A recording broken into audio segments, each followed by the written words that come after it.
سلامتی کتنی ضروری ہے. امن و سلامتی کی اہمیت کا پتہ چلتا ہے کہ اللہ نے اپنے دین کو جو اس نے آدم علیہ السلام سے محمد صلی اللہ علیہ وسلم تک سارے پیغمبروں کو دیا، سارے پیغمبروں کا دین ایک تھا اور وہ تھا صرف اسلام اور صرف اسلام. اللہ نے اپنے پسندیدہ مذہب کو جو اسلام کا نام دیا، اس سے سمجھ میں آتا ہے کہ اللہ کے نزدیک اس زمین پر امن و سلامتی کی کیا اہمیت ہے. یاد کیجئے، خلیل اللہ نے، حضرت ابراہیم علیہ السلام نے، خلیل اللہ نے جب اللہ کے حکم سے خانہ کعبہ کو تعمیر کیا، شہر مکہ میں اپنی زوجہ کو، اپنے فرزند اسماعیل کو بسایا، وہاں حضرت ابراہیم نے شہر مکہ کو لے کر کچھ دعائیں کی. لیکن قرآن میں دیکھیے گا، خلیل اللہ نے شہر مکہ اور اہالیان مکہ کے لیے جہاں بہت ساری چیزیں مانگی، سب سے پہلے کیا چیز مانگی؟ اللہ نے کہا وَإِذْ قَالَ إِبْرَاهِيمُ رَبِّ اجْعَلْ هَذَا بَلَدًا آمِنًا رَبِّ اجْعَلْ هَذَا بَلَدًا آمِنًا وَارْزُقْ أَهْلَهُ مِنَ الثَّمَرَاتِ. اے اللہ، اس شہر مکہ کو امن والا شہر بنا دینا اور یہاں کے باشندوں کو پھلوں کی روزی دینا. کھانے سے پہلے، کھانے پینے سے پہلے، روزی روٹی سے پہلے خلیل اللہ امن کی دعا مانگ رہے ہیں کہ اے اللہ اس شہر مکہ کو امن والا شہر بنا دینا. اس سے بھی قرآن مجید کا یہ پیغام واضح ہوتا ہے کہ انسانی آبادی جہاں رہتی ہے وہاں اسلامی نقطہ نظر سے اس کی بنیادی ضرورت امن ہے. کھانے پینے سے زیادہ ضرورت امن کی ہوتی ہے.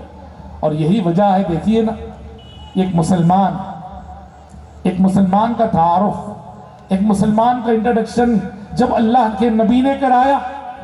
مسلمان وہ ہوتا ہے جو نماز پڑھتا ہے، مسلمان وہ ہوتا ہے جو زکوٰۃ دیتا ہے، مسلمان وہ ہوتا ہے جو روزے رکھتا ہے، مسلمان وہ ہوتا ہے جو حج کرتا ہے. لیکن دیکھیے گا، لیکن جب ایک جملے میں مسلمان کے تعارف کی بات آئی تو پیارے نبی نے کیا فرمایا؟ آپ نے یہ نہیں کہا مسلمان وہ ہے جو نماز پڑھتا ہے، مسلمان وہ ہے جو زکوٰۃ دیتا ہے، مسلمان وہ ہے جو روزے رکھتا ہے، مسلمان وہ ہے. نہیں، آپ نے کہا المسلم من سلم المسلمون من لسانه ويده. مسلمان وہ ہے جو دوسروں کو تکلیف نہیں دیتا ہے. دیکھیے نا، اللہ کے نبی نے مسلمان کا تعارف عبادتوں کے ذریعے نہیں کرایا. نبی کریم صلی اللہ علیہ وسلم نے مسلمان کا تعارف امن و سلامتی کے حوالے سے کرایا کہ سچے مسلمان کو جانچنے کا پیمانہ یہ ہے، سچا مسلمان وہ ہے، مسلمان کا سچا کردار وہ ہے کہ جو اپنی ذات سے کبھی کسی کو تکلیف نہ دیتا ہو، نہ اپنی زبان سے تکلیف دیتا ہو، نہ اپنے ہاتھ سے تکلیف دیتا ہو. اور جب مومن کا تعارف کرایا آپ نے، پیارے نبی نے مومن کا انٹروڈکشن کرایا تو بھی امن کے حوالے سے. آپ نے کہا المؤمن من امنہ الناس علی دمائهم واموالهم. مومن وہ ہے کہ جس کی جانب سے نہ کسی کی جان پہ خطرہ آئے، نہ کسی کے مال پہ خطرہ آئے. اس کا مطلب یہ ہوا کہ ہم مسجد کے صف اول کے نمازی ہوں لیکن ہم لوگوں کو تکلیف دیتے ہوں، لوگوں کی تکلیف کا باعث ہو، تو ہم اپنی نمازوں کے باوجود اللہ کے نزدیک اچھے مسلمان ہو نہیں سکتے. تو مذہب اسلام کا تعارف بھی امن و سلامتی کے حوالے سے، مومن اور مسلمان کا انٹروڈکشن بھی امن و سلامتی کے حوالے سے. اس سے خوب سمجھا جا سکتا ہے کہ مذہب اسلام کے نزدیک زمین کا امن کتنی اہمیت کا حامل ہے. شہر پر امن ہونے چاہیے، صوبے پر امن ہونے چاہیے، ملک پر امن ہونے چاہیے، زمین پر امن ہونی چاہیے اور زندگی اس زمین پر امن گزرنی چاہیے. پیارے نبی صلی اللہ علیہ وسلم نے جب آخری خطاب کیا حجۃ الوداع میں، اور جہاں آپ کے ایک ایک جملے کی حیثیت وصیت کی تھی، آپ نے اس وقت فرمایا تھا الا ان دماءکم واموالکم واعراضکم حرام علیکم کحرمت یومکم ھذا فی بلدکم ھذا فی شہرکم ھذا. کہا کہ لوگوں، جیسے تمہارا یہ دن محترم ہے عرفہ کا دن، جیسے یہ مہینہ محترم ہے ذی الحج کا، جیسے یہ شہر مکہ محترم ہے، تمہاری جانیں بھی اسی طرح محترم ہے، تمہارے مال بھی اسی طرح محترم ہے، تمہاری عزت و آبرو بھی اسی طرح محترم ہے. مطلب کیا جانتے ہیں کہ امن کا تصور اسلام کے نزدیک یہ ہے، پر امن سماج وہ ہے جہاں ہر انسان کی جان محفوظ رہے،